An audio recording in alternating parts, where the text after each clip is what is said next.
है, निश्चय सम्यक ज्ञान की प्राप्ति करना है। तो यद्यपि ये निश्चय सम्यक दर्शन कहो, निश्चय सम्यक ज्ञान कहो, निश्चय सम्यक चारित्र कहो, ये तीनों आत्मा के अवलंबन से ही प्राप्त होने वाले हैं। जैसा कि छहढाला में कहा है ना, पर द्रव्यंते भिन्न आप में रुचि सम्यक तो भला है, आप रूप को जान पनो सो सम्यक ज्ञान कला है, आप रूप में लीन भये थिर सम्यक चारित्र सोई। तो ये जो निश्चय सम्यक दर्शन ज्ञान चारित्र हैं, ये आत्मा के अवलंबन से प्राप्त होते हैं। लेकिन दूसरी तरफ से मैं ये कहना चाहता हूँ, श्रद्धान की यदि आपको प्राप्ति करना है तो आपको अपने श्रद्धान को निर्मल बनाना होगा। ज्ञान की प्राप्ति के लिए ज्ञान की निर्मलता आवश्यक है। इसी प्रकार से चारित्र की निर्मलता के लिए चारित्र की निर्मलता आवश्यक है। देखो एक उदाहरण देता हूँ। आप यदि मुनि तीन कषाय चौकड़ी का के निश्चय का आनंद लेना चाहते हैं, शुद्धोपयोग का आनंद लेना चाहते हैं, उसके लिए आपको मुनि बनना आवश्यक है। व्यवहार में आप मुनि नहीं हैं तो आप निश्चय मुनि तो होने का प्रश्न ही नहीं है। पांचवें गुण स्थान की यदि अवस्था आपको प्राप्त करनी है, दो कषाय चौकड़ी का अभाव करना है, उतना शुद्धोपयोग आपको प्राप्त करना है, तो उसके लिए आपको जो व्रतादि का व्यवहार है वो आवश्यक माना गया है। ये मैं यही कहना चाहता हूँ कि व्यवहार का जो वास्तव में व्यवहार क्या भूमिका है मालूम आपको? व्यवहार की भूमिका को एक ऐसा भी कहा है कि जो उत्तरवर्ती है वो निश्चय है और उसका जो पूर्ववर्ती व्यवहार है वो व्यवहार होता है। जैसे हम कहें सम्यक दर्शन की प्राप्ति का जो सॉलिड व्यवहार क्या है, सुनिश्चित व्यवहार क्या है सम्यक दर्शन की प्राप्ति के लिए, तो जो करण लब्धि के परिणाम है वो करण लब्धि के परिणाम उसके व्यवहार संज्ञा को प्राप्त करेंगे।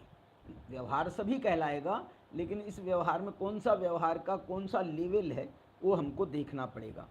इसी ऐसे ही हम ये भी कह सकते हैं, इसमें हम निमित्त उपादान का संबंध भी लगा सकते हैं, पूर्व उत्तर पर्याय का संबंध लगा सकते हैं, कार्य कारण का संबंध लगा सकते हैं।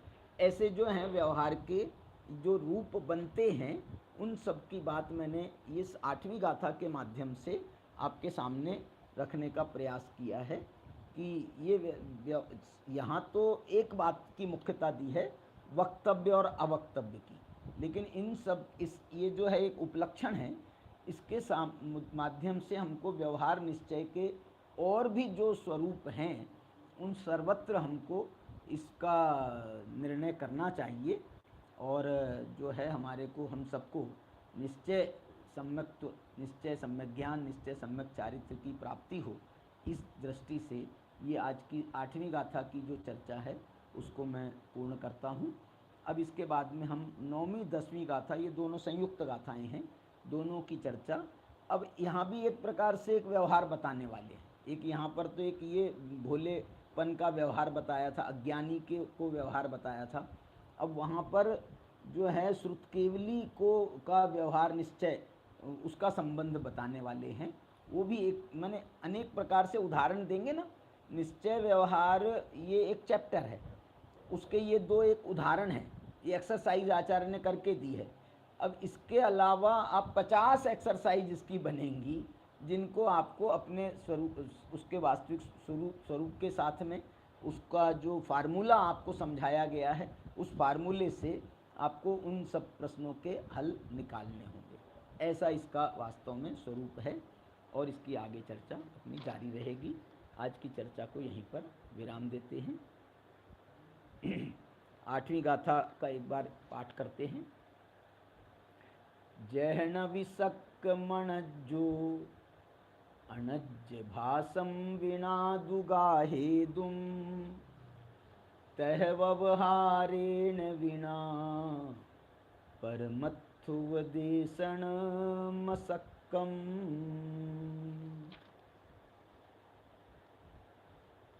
अनंत धर्मणस्तत्वं पश्यन्ति प्रत्यगात्मनः अनेकांतमयी मूर्तिर् नित्यमेव प्रकाशताम्।